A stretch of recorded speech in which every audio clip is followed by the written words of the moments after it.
Bonjour à tous. C'est un grand plaisir de pouvoir m'adresser à vous pendant le congrès du MoDem, votre congrès. Et je remercie tout particulièrement François, qui est présent ici à Paris, de son invitation. C'est un grand plaisir et une émotion particulière parce que, évidemment, vous l'imaginez bien, nous avons beaucoup pensé à vous cette semaine et aujourd'hui tout particulièrement avec la disparition du président Valéry Giscard d'Estaing.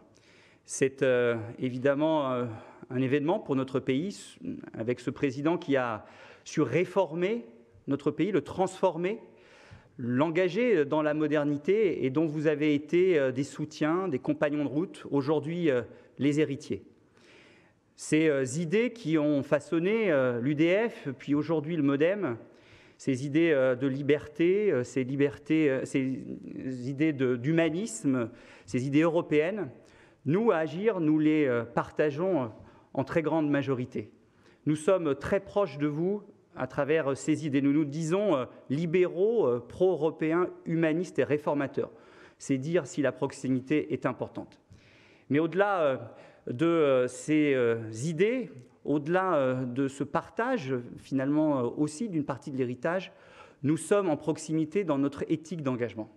Cette éthique d'engagement qui fait que, certes, nous défendons nos idées avec détermination, avec pugnacité, sans jamais les laisser dans notre poche, sans jamais, évidemment, les trahir, en s'inscrivant dans un parcours militant, dans un parcours d'élu, dans un parti, mais aussi avec cette détermination à, le moment venu, savoir parfois dépasser simplement l'appartenance partisane au service de quelque chose qui nous dépasse, au service de quelque chose de plus grand, l'intérêt général, le service de sa ville, de son département, de sa région, bien sûr du pays ou de l'Europe. Cette éthique d'engagement qui manque parfois si souvent à notre pays et que François, mon cher François, tu as toujours porté très haut et fort et démontré à quel point tu en faisais une éthique, toi, dans ton parcours politique. Et cette éthique d'engagement, ces idées, ce qui fait que nous sommes très proches, c'est aussi ce qui a fait que nous avons, à un moment donné, avec mes amis d'Agir, pris la décision de quitter les Républicains. Parce que nous ne voulions pas laisser la droite à la frange la plus conservatrice, la plus souverainiste, la plus eurosceptique. Et donc nous voulions continuer de porter les idées d'une droite républicaine telle qu'elle avait été imaginée par ses pères fondateurs au moment de la création de l'UMP.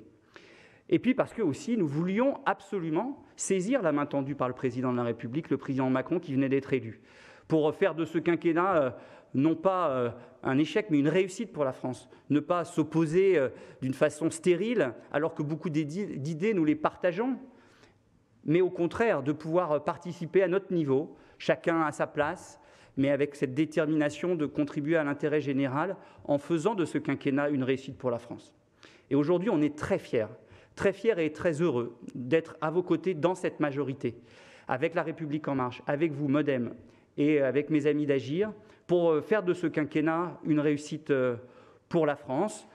Alors ça se passe au sein du gouvernement, à côté et derrière le Premier ministre, Jean Castex, avec mes amis du gouvernement que je salue, que j'embrasse, Jacqueline, Marc, Geneviève, Nathalie et Sarah. Ça se passe à l'Assemblée nationale, aux côtés d'Olivier Bèche, le président de notre groupe, et en travail toujours très fructueux avec Patrick Mignola, que je salue aussi, que j'ai vu tout à l'heure à l'image, et tous les députés du groupe MoDem. Bien sûr, au Sénat, vous savez que nous avons, avec le groupe des indépendants, des sénateurs Agir au Sénat, sous la houlette du merveilleux et talentueux Claude Maluret. Et puis sur le terrain, où vous, militants, élus du MoDem, travaillez avec nos élus et nos militants d'Agir, au service, encore une fois, de l'intérêt de ces territoires. Nous avons su démontrer aux européennes que nous étions capables de nous rassembler avec La République En Marche et les autres partenaires de Renaissance. Nous avons su démontrer dans un certain nombre de villes, même si nous avons, j'espère, les uns et les autres tiré certains enseignements de ces élections municipales, démontrer que nous pouvions nous rassembler. J'ai des exemples dans de nombreux départements où militants MoDem et Agir se sont rassemblés. Et puis nous allons devoir le faire pour les prochaines élections, les départementales et les régionales. La stratégie qui est aujourd'hui la nôtre, de travailler avec une réflexion et une préparation de la majorité, avec La République En Marche, avec vous et avec nos amis d'Agir, pour essayer de, département par département, région par région, faire les bons choix. Ça ne va pas être simple, étant donné, évidemment, que ce sont des élections intermédiaires, étant donné qu'il y a des histoires locales différentes et des personnalités aussi à la tête des régions qui sont parfois différentes. Mais nous devrons toujours avoir en tête ce qui est un ADN commun, d'avoir en tête de satisfaire non seulement et de présenter et satisfaire un projet fort pour la région et le département, mais aussi s'assurer que, in fine, l'intérêt général du département ou de la région sera pris en compte dans notre décision stratégique de rassemblement, qui devra être un rassemblement de la majorité, mais aussi de rassemblement plus large, parce que dans une élection locale, départementale ou régionale, il faut penser, surtout avec un mode de scrutin comme celui-là, à rassembler plus large. Et enfin viendra ce moment très important pour notre pays, qui est le grand rendez-vous de 2022, qui est déjà quasiment demain. Ce grand rendez-vous, il nous faudra être à l'auteur à nouveau de nos responsabilités pour permettre au président de la République de gagner ces élections et de faire un deuxième mandat. Il est aujourd'hui un président avec un leadership reconnu dans le monde entier. Moi qui suis aujourd'hui au ministère de l'Europe et des Affaires étrangères, je le mesure tous les jours.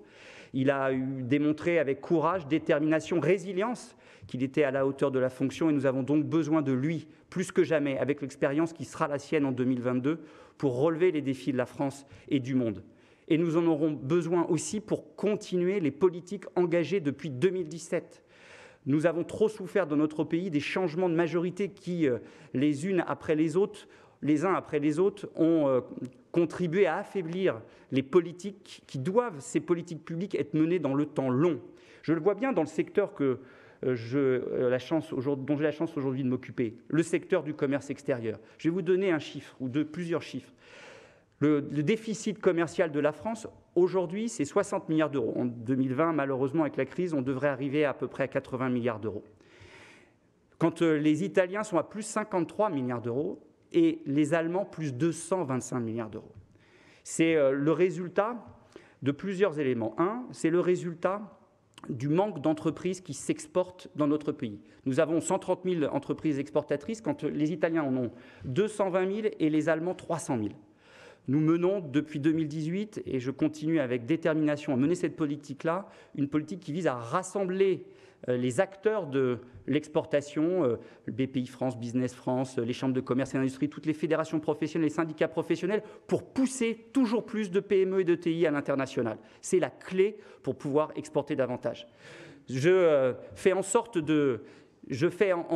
aussi, avec les différents partenaires du commerce extérieur, de faire en sorte que nous ayons davantage de stratégies industrielle, avec évidemment le ministre de l'économie, des finances et de la relance et ses équipes, avec tous les ministres qui sont de près ou de loin concernés par ce commerce extérieur, mais avec la détermination de définir une vraie stratégie sur le long terme. Ça nous a manqué depuis tant d'années.